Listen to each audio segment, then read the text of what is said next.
आज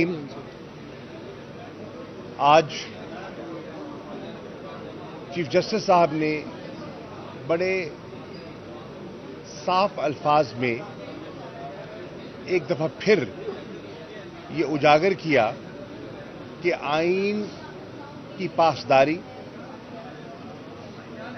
और उसका दिफा उन पर लाजिम है। अटॉर्नी जनरल साहब को जो सवालात उठाए गए जवाब देने के लिए पूरा मौका फराहम किया गया। और एक चीज जो बड़ी वाज़ेह दिखाई दे रही है कि जो बेंच केस सुन रहा है उन्होंने एक फैसला वाज़ेह दिखाई दे रहा है कि वो मजीद कोई ताखीरी हरबे उनकी इजाज़त नहीं देंगे।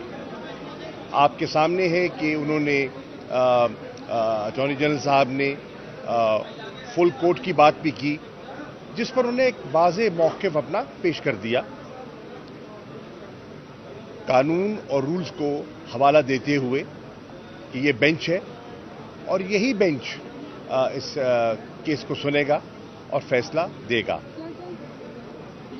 मंडे की तारीख पड़ गई है गालिबन 11 बजे, तो हम तवक्को करते हैं कि जो सरकारी जवाब हैं जो कि चीफ जस्टिस साहब ने उठाए हैं उनका मुकम्मल और माकूल जवाब बरोज़ पीर आ जाएगा, ताकि इस केस को अपने मंतकी अंजाम तक पहुंचाया जाए और आवाम की तवक्कुआत के मुताबिक जो है इलेक्शंस जो हैं वो मुनक़िद हो सके।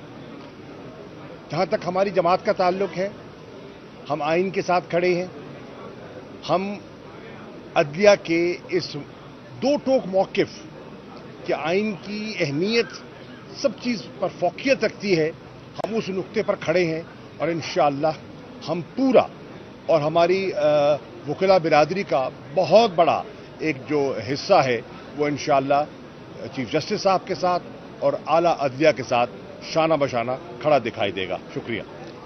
मेरे ख्याल में आज चीफ जस्टिस साहब ने जो बात की, जिसको दोहराया उन्होंने, और वो तकरीबन हर रोज़ इस बात को उठाते हैं कि इस जो मुकदमा चल रहा है इसके फैसले के अंदर सिर्फ ये तयन नहीं होना कि इलेक्शन की तारीख कौन सी होगी, और वो ज़ाहिर है कि बिल्कुल आइन के अंदर भी वाज़ेह है, सुप्रीम कोर्ट की ऑब्जर्वेशन से भी वाज़ेह है कि वो इलेक्शन जो है वो महीनों के लिए आगे नहीं ले जाया जा सकता। वो 30 अप्रैल या उसके आसपास ही इलेक्शन होना है। लेकिन इसके साथ साथ उतना ही ज़रूरी ये है कि वो माहौल क्या होगा जिसमें ये इलेक्शन कराया जाएगा, और ये बड़ी अहम बात है और सुप्रीम कोर्ट भी इसको ऑब्जर्व कर रही है और पूरी कौम को भी देखना चाहिए इसको कि जब पहले दिन सुप्रीम कोर्ट के चीफ जस्टिस साहब ने तमाम पार्टियों से ये यकीन दहानी मांगी और उन्होंने कहा कि हमें कमिटमेंट चाहिए कोर्ट को कि आप बाहर ऐसा माहौल पैदा करने में मददगार मुआविन साबित होंगे कि जिसमें एक साफ शफाफ आज़ादाना इलेक्शन कराया जा सके। तो अगले ही दिन तहरीक इंसाफ की तरफ से चेयरमैन इमरान खान साहब की कमिटमेंट दिला दी गई थी कि बिल्कुल जैसे सुप्रीम कोर्ट चाहती है हम उसके मुताबिक अपनी कमिटमेंट देने को तैयार हैं, अपनी मावनत की पेशकश करने को तैयार हैं। लेकिन अभी तक हुकूमत की तरफ से इसके ऊपर कोई जवाब नहीं आया। शायद इसलिए जवाब नहीं आ रहा क्योंकि बाहर जो उन्होंने इस वक्त माहौल बनाया हुआ है वो एक आइन और कानून से मावरा माहौल बनाया हुआ है, जिसके अंदर लोग उठा लिए जाते हैं और ये पता नहीं चलता कि कौन उठा के ले गया और क्यों उठा के ले गया है। जहां पर एक शख्स को एक मुकदमे में गिरफ्तार किया जाता है और उसकी जमानत होती है तो दूसरे में और फिर तीसरे में और फिर चौथे में और पूरे पाकिस्तान घुमाया जाता है। शायद उनकी ख्वाहिश यही है कि ऐसा ही माहौल वो जारी रखें इलेक्शन तक। तो हमें उम्मीद भी है और यकीन भी है कि सुप्रीम कोर्ट का जो फैसला आएगा उसके अंदर न सिर्फ वाज़ेह तारीख का तयन होगा बल्कि तमाम जो लोग, हुकूमतें हैं, जो सियासी पार्टियां हैं, जितने इदारे हैं, सबको बांधा जाएगा कि आइन और कानून के मुताबिक जैसा एक माहौल होना चाहिए, साफ शफाफ आज़ादाना इलेक्शन का, वैसा माहौल भी फराहम किया जाएगा। जी अच्छा जी, आज की जो समाअत है उसमें जो सबसे अहम बात यह है कि सुप्रीम कोर्ट ने दो चीजें कहा है कि सियासी जमातें आपस में तय कर लें तो बेहतर है, ادروائز وہ آرڈر کے ذریعے جو چیزیں ہیں وہ طے کریں گے. پہلا الیکشن کی تاریخ کے اوپر انہوں نے کہا ہے کہ آپس میں بات کر لیں. جس طرح ابھی اسد عمر صاحب نے کہا کہ ہم نے ایک باقاعدہ ریٹن کمٹمنٹ جو ہے وہ اپنے وکیل کو علی ظفر صاحب کو دے دی ہے, اور اگر سپریم کورٹ چاہے گی تو ہم وہ سپریم کورٹ میں جمع بھی کروائیں گے, جس میں ہم نے یہ یقین دہانی کرائی ہے کہ ہم ہر طرح کا تعاون کرنے کو تیار ہیں. اور دوسری چیز جو سپریم کورٹ کہہ رہی ہے وہ کہہ رہی ہے کہ آپ کوڈ آف کنڈکٹ طے کریں. یہ نہیں ہو سکتا کہ اتنا زیادہ ایک پارٹی جو ہے اس کو آپ دبانا شروع کر دیں, اور جو پنجاب میں ہو رہا ہے وہ آپ کے سامنے ہے. سو کوڈ آف کنڈکٹ کے اوپر اور الیکشن کی تاریخ کے اوپر یہ دو باتیں ہیں جس کے اوپر سپریم کورٹ نے یہ کہا ہے کہ سیاسی جماعتیں آپس میں طے کر لیں تو بہت اچھا ہے. دوسری صورت میں انہوں نے یہ کہا ہے کہ دیکھیے اس ملک کو رڈر لیس نہیں چھوڑا جا سکتا, اس ملک کو ایک نظام کے اندر ہی رہنا ہے, اور آئین نے وہ نظام دے دیا ہوا ہے. اب سے کچھ دیر پہلے مجھے بڑا افسوس ہوا ہے کہ جو مریم نواز نے پریس کانفرنس کی ہے اور کہا ہے کہ وہ 3 ججز کے فیصلے کو نہیں مانیں گی. مریم اورنگزیب نے یہ بات کہی ہے. مریم اورنگزیب زندگی میں کبھی کوئی الیکشن ہی نہیں لڑی. جو ان کی لوگ ہیں, جو سنجیدہ لوگ ہیں نون لیگ میں, وہ آ کے سامنے آئیں اور سپریم کورٹ کے سامنے اپنی کمٹمنٹ کا اظہار کریں.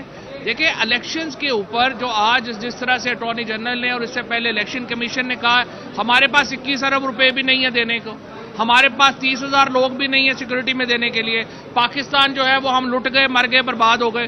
بھائی 11 مہینوں میں اگر آپ نے پاکستان کا یہ حال کر دیا تو ہماری جان چھوڑیں, جا کے کوئی اور کام کریں پھر اگر آپ سے نہیں سنبھالا جا رہا. اس لیے سپریم کورٹ میں پہلی بات تو یہ ہے کہ جو فل بینچ کی استدعا ہے وہ تو مسترد کر دی ہے چیف جسٹس صاحب نے, اور اٹارنی جنرل صاحب جو ہیں وہ آج وہ اٹارنی جنرل کا بھی بیچارے کا قصور نہیں ہے, کیس ہی اس کے پاس کوئی نہیں ہے. اب آپ دیکھیے کہ وہ یہ کہہ رہے ہیں کہ ہمارے پاس 21 ارب روپے بھی نہیں ہے دینے کے لیے, اور آج اسلام آباد کے لیے 35 ارب روپے کی اسکیمیں منظور کی گئی ہیں. 82 ارب روپیہ انہوں نے اپنے ایم این ایز کو دے دیا ہے. 10 ارب روپیہ کے یہ لیپ ٹاپ لا رہے ہیں. مطلب ان کو جھوٹ بولتے ہوئے, اور وہ بھی پکے منہ سے جھوٹ بولتے ہوئے, کوئی پرابلم ہی نہیں ہوتا ان کا. یہ سارے کا سارا جو ان کا ایک نظام ہے وہ یہ ہے. اس لیے بینچ یہ واضح ہے, انہوں نے کہا جی الیکشن ہونے یہ آپ آپس میں طے کر لیں یا پھر ہم نے طے کر کے دینا ہے. اور ہم پوری طرح جو طریقہ انصاف ہے وہ سپریم کورٹ کے پیچھے کھڑی ہے. ہم چیف جسٹس صاحب کا جو اختیار ہے بینچز بنانے کا اس کو بھی ہم تسلیم کرتے ہیں, اور انشاءاللہ تعالی سپریم کورٹ کے فیصلے کے اوپر عمل درآمد ہوگا.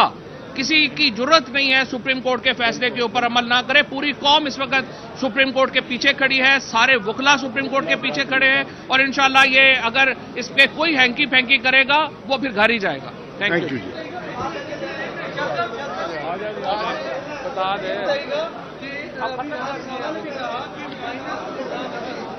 مائنس عمران خان کیسے ہو سکتا ہے؟ عمران خان ہی پاکستان میں پلس ہے, عوام کو ریپرزینٹ سمبل عمران خان ہے, اس کو